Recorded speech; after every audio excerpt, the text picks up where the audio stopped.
Picture this. You're driving past a mansion that was listed for $4 million just a few years ago. Now it's down to $1.8 million. What happened? Let's dive straight into the data. Number 10, Calabasas. Once synonymous with celebrity dreams and million-dollar gates, Calabasas tells a different story today. In 2021, 4 million homes were common. By 2025, median sale prices have dropped into the 1.3 to 1.8 million range, with some listings sinking further. Homes now sit over 100 days on the market. The main culprit? Insurance. Classified as a high wildfire risk corridor, Calabasas has seen major carriers pull out entirely. Premiums have surged, self-insurance is on the rise, and tighter underwriting means even those who can't afford the house may struggle to insure it. Add steep association dues and rigid HOA design rules, and the dream home starts feeling like a fire-prone financial experiment. If you're shopping Calabasas, remember, you're not just buying a house, you're buying a risk profile. Number 9, Beverly Hills. The name still screams prestige, but behind the gates, luxury ownership has evolved.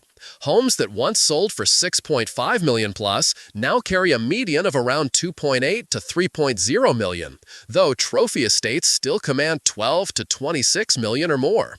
Inventory has expanded, days on market are climbing, and carrying costs are astronomical. Property taxes alone run tens of thousands per year. Maintenance, landscaping, pools, older systems adds another layer. Energy, staffing, and security round out the equation. For some owners, the monthly upkeep rivals another family's full mortgage. Insurance, too, has grown more complex. Hillside wildfire exposure pushes premiums up and coverage down. And with tighter short-term rental rules, many can't offset their costs with rental income. Beverly Hills hasn't lost its sparkle, but in 2025, owning here feels less like glamour and more like a financial test of endurance. 8. Malibu. The Pacific Coast Highway still winds past paradise, but every idle carries risk. In 2025, Malibu is a case study in climate risk meets market correction. During the boom, beachfront homes fetched $7 million or more. Today, median sale prices hover near $3.7 million, with elite estates commanding $10 to $13 million. Inventory is rising, and while the market hasn't collapsed, soft spots are visible.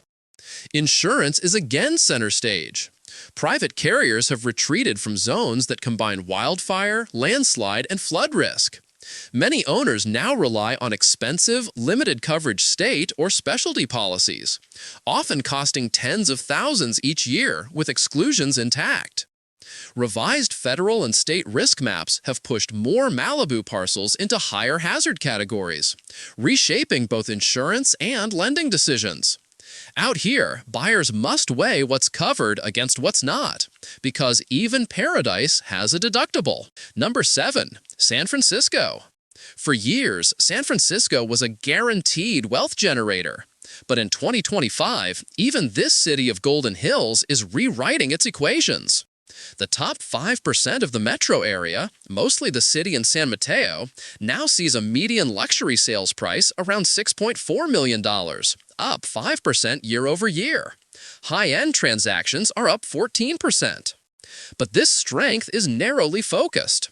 Trophy homes in Pacific Heights and Russian Hill still draw fierce bidding, while mid-tier and aging properties face longer listing times and sharper price cuts.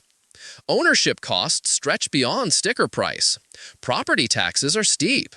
Insurance carriers are now pricing in earthquake exposure, and some policies exclude major events altogether. Social factors like rising property crime, homelessness, and regulatory hurdles further cool enthusiasm. In a city built on innovation, even buying a home can now feel like a multivariable experiment with uncertain outcomes. Number 6, Napa Valley. The vineyards remain serene, but the economics behind them tell another story. Properties once safely north of $3 million have returned to the $2 million range and still languish on the market for months. Wildfire risk again dominates. Updated state fire maps classify much of Napa County as high or very high threat. Premiums follow suit, often in the five-figure range annually. Then there's water. Multiple consecutive dry seasons have strained both groundwater and surface supplies.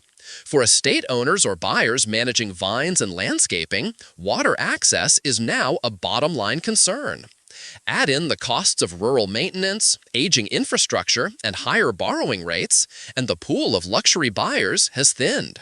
Number 5. Santa Barbara. Beneath the red-tiled roofs and ocean vistas lies a changed risk equation. Santa Barbara and Montecito have endured heavy storms, floods, and debris flows that reshaped both the landscape and FEMA maps. Luxury homes, once commanding $2 to $3 million, have, in several cases, sold for substantially less, reflecting both repair obligations and persistent risk. Some cliffside homes have literally shifted, prompting dramatic rescues and costly stabilization work. Insurance has become increasingly selective. In flood-prone or high-slope zones, private carriers are backing away or quoting staggering premiums. For homeowners seeking to rebuild, complex permitting processes, sometimes spanning months due to environmental or view protections, add to the strain. Santa Barbara still captivates, but the modern calculus of ownership now includes resilience, rebuild costs, and time horizons as much as sunsets and sea air. Number 4. Laguna Beach. This studio of color and coastline now doubles as a natural laboratory for geological risk. Luxury homes that once sold easily above $3 million now linger for 100 days or more, often through multiple price reductions. Perched on steep slopes and coastal bluffs, many parts of Laguna have documented slope shifts and ground movement after heavy rains, leading to costly stabilization or even red tags. Most insurance policies exclude ground movement from standard coverage, lumping it separately from wind or fire. That means even after thousands in premiums, owners still shoulder the financial quake if the hillside slips. Homeowners associations in some communities are now commissioning geological studies and reinforcing retaining walls, sometimes billed to residents through special assessments. Sea level rise and storm surges are also reshaping beach access, leading to new coastal disputes between safety and preservation. For buyers here, due diligence means reading the ground beneath your feet as carefully as the sales brochure. Number 3. Palo Alto. At the center of Silicon Valley, even gravity has shifted.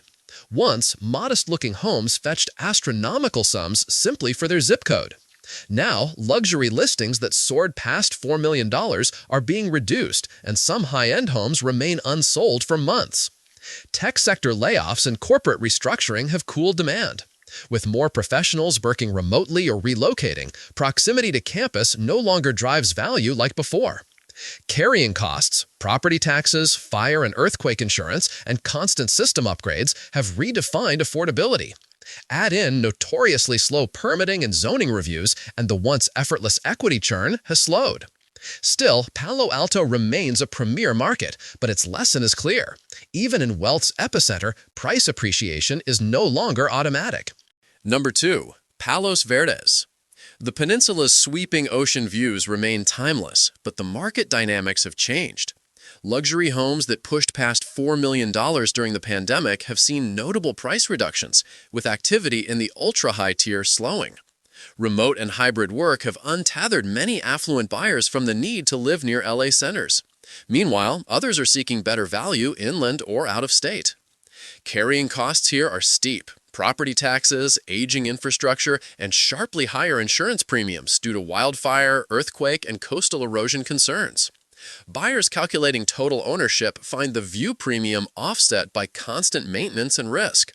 Add slow permitting timelines, especially for remodels or coastal foundation work, and liquidity shrinks. The market isn't crashing, but even in these storied neighborhoods, buyers are showing limits. Palos Verdes is learning that beauty still comes with boundaries. Number 1. Los Angeles. The city of glamour and ambition is quietly confronting its own paradoxes. High-end neighborhoods that once sold $3 to $5 million homes with ease now see listings priced lower but sitting longer. Some remain unsold after 200 days, caught in what agents call idle inventory, not distressed, just stuck. Concerns about crime, infrastructure, and fiscal management now influence buyer commitment across downtown, canyon, and hillside markets. Insurance headaches add further drag, especially where wildfire exposure, gated roads, or older construction complicate underwriting. Some owners can't even renew their policies at all. Others face jaw-dropping quotes for half the coverage they had a decade ago. Association-governed developments bring their own costs. Severe weather repairs often trigger steep special assessments, and when disputes arise, legal costs follow. Add environmental legacies, unstable slopes, industrial soil, or aging pipeline easements, and negotiating a luxury deal can feel like navigating a geological puzzle. Los Angeles still delivers glamour and possibility, but its luxury sector mirrors California's broader transition. The market now orbits around insurance constraints, climate risks, and infrastructure costs more than celebrity whims. Across California's luxury corridors, from Beverly Hills to Big Sur, the story of 2025 is not collapse, but calibration. Have you seen these trends where you live? If this helped you see beyond the listings and into the data driving the market, tap like and subscribe to Housing IQ so you never miss the next deep dive into the future of real estate.